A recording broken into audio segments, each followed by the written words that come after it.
It's another day. That must mean it's another Your Daily Scrum with my good friend Todd Miller. Todd, how you doing, buddy? Good day, mate. Good day, mate. Did you Yeah, wake up feeling a little Aussie today? yeah. I don't know. That's just a go-to when you don't, have a good hello, how's it going? Like, 'cause that seems too normal. So I thought maybe Yeah. we put some more shrimp on the Barbie. I don't know. Well, it's going to be one of those episodes, huh? It could be, yeah. Well, Todd, I think it's going to be a good episode because we It have is. we have another listener question. These are just flying in, so keep them coming. We love them. We'd rather answer your questions than the ones we've made up. So, Todd, what do we have today? Who's So Rob asked, "What is your daily activity as a Scrum Master?" I've never heard this one before. Have you heard that one before? Yeah, what's the day in the life of a Scrum Master, right? Day in the life of a Scrum Master. I think that's why I like the role and why I can't fully give it up, right? So every now and then I'll dive back into being a Scrum Master. I know, Todd, you like doing that too. It's the variety, right? Every day is different. Like when I would walk into a financial company or a startup or some Fortune 100, and it didn't matter the size of the company or the problems we were solving. It was a different thing every day, right? I would walk in and the dev team could be, their hair could be on fire and things could be going nuts, or there could be some kind of fight or conflict brewing. Or I could be working with a product owner who's insanely lonely, getting beaten up on all sides and who needs some help. Or I could be working with executives or finance or legal or HR out in the organization, trying to bring some agile thinking to those groups so that, we stop butting heads with them on the Scrum team. And so I don't know about you, but what I loved was that every day was a new set of challenges, a new set of impediments, a new look in an organization, a new opportunity to bring business agility forward. What do you think? Yeah. So just to unpack a little bit of what you said there, you're talking about the levels of service of a Scrum Master, right? You talked about service to developers, service to the product owner, service to the organization. And I can't help but think of how the daily activities of a Scrum Master may change over time, right? Yeah. And I think about teams that I've worked with that had never used Scrum before and what my daily activities look like in those circumstances where I was working with teams to understand that, really helping the product owner create a product backlog and do long-term forecasting. And then I think about teams that were more mature that had been doing Scrum for quite some time. And you were mentioning ancillary processes that may be impacting the team's ability to reach their full potential. I know last week we just talked about hiring processes, right? Yep. So if your hiring process hasn't changed, yet you're trying to change your culture to be more of an agile culture for delivery, then that could really impact you. That's an ancillary process as a product owner or as a Scrum Master that you're out in the organization, doing service to the organization there. So I think of those levels of service, and I think about knowing where you are and where your Scrum team's at and where your organization's at. Your activity level will absolutely vary on a day-to-day basis.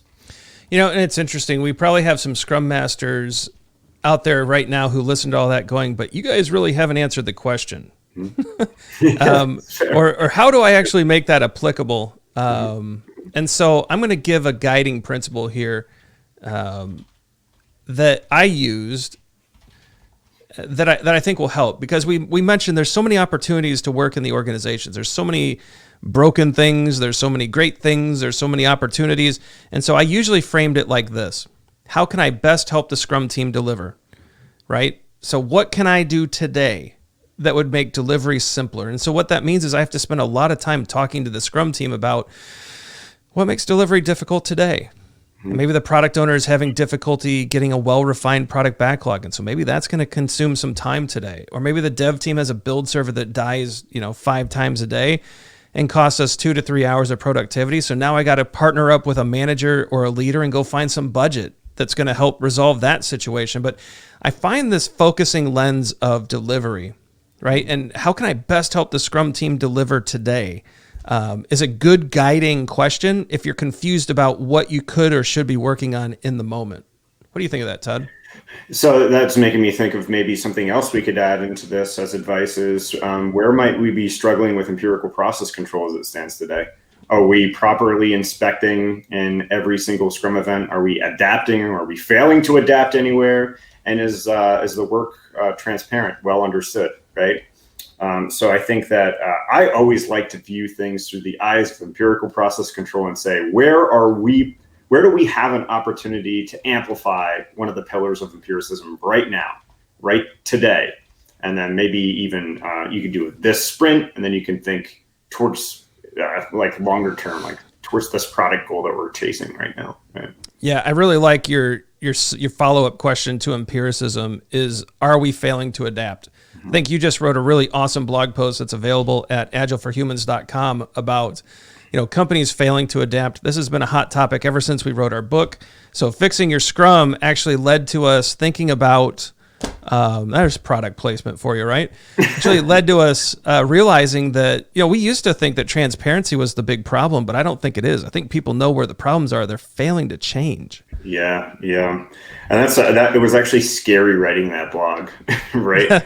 It felt scary. And, a lot of it too, that we attached in another book, we're really not deliberately doing that. But another thing to think of too is which Scrum value needs help right now, right? And so I think you and I created a little bit of a exercise around a situation where you order the Scrum values where you think you need the most help right now, right? We do that in one of our classes, and I think that's a moving target too, right? I don't think you've ever completely amplified empirical process control. And I don't think that you will ever be perfect at the 5 Scrum values. So that might be another area to check out. Yeah. So I hope that's some good guidance, right? I think the bottom line is we don't know what your typical day is going to look like, right? You're not going to have typical days as a Scrum Master. You're going to have opportunities to inspect and adapt and help teams deliver and to investigate empiricism at every event and every turn and work with the wider organization. And there's going to be so many opportunities. And so hopefully we've given you a few focusing lenses, a few golf swings, as I like to call them, some things you can keep in mind as you navigate your day. But yeah, I think delivery, empiricism, and adaptation, those are 3 things that if you can kind of keep focused on, you're going to find the right areas to work in and really help your teams improve and deliver and adapt and achieve great things. Yeah, right on. Yeah. So thanks for that question. We're so glad you left a note there for us. Down in the comment section below, I never get this right. It's somewhere. My camera's right there. Okay, so somewhere down in there, there's a comment section. Leave us your question. Or perhaps what's your day like? Do you have some typical things that happen, right? Leave us your ideas in the comments. Perhaps, who knows, your question could end up on a future episode of Your Daily Scrum. We are trying to keep up with that. We are trying to keep up with it, but we appreciate all the engagement. So, you know what? As far as keeping up with that, be sure to smash that like button, subscribe to the channel, check us out on socials. The more people who subscribe, the more we're able to do things. In fact, you might have noticed a sweatshirt I'm wearing. If we can get up to 1,000 subscribers, we can start selling you that sweatshirt. So if you want to check out some of the merch and all those fun things we have planned going forward, we got to get that subscriber number up. So hit that subscribe button, smash that like button. Keep your eye out for future episodes. We're going to keep this going all year long. And so as your questions come in, we're going to keep answering them. And we've got a good backlog. It's going to keep us busy for a while. So for Todd Miller, I'm Ryan Ripley. This is another episode of Your Daily Scrum. We'll see you tomorrow. Cheers.